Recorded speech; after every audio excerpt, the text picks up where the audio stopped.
জামাত যেটি করেছে যে নির্বাচনী শিডিউল ঘোষণার আগ থেকেই কিন্তু তারা নারী কর্মীদেরকে তারা কিন্তু খুব স্ট্রংলি প্রত্যেকটা ডোর টু ডোর পৌঁছানোর চেষ্টা করেছে।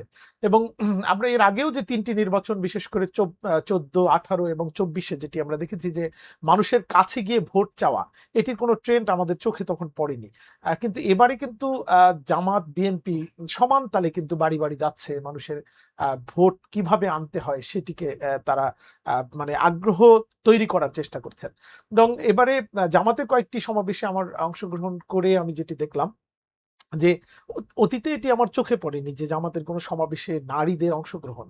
কিন্তু আমি কুষ্টিয়া থেকে শুরু করে প্রত্যেকটি জেলায় বিপুল পরিমাণ নারীদের অংশগ্রহণ আমি দেখেছি। তো স্বাভাবিকভাবেই অন্যান্য জেলাগুলো নিয়েও যখন আলোচনা আসবে তখন বলব। তবে খুলনায় ২টি আসনে যে জামাত বেশ শক্ত অবস্থানে রয়েছে সেটি নিঃসন্দেহে বলা যায়।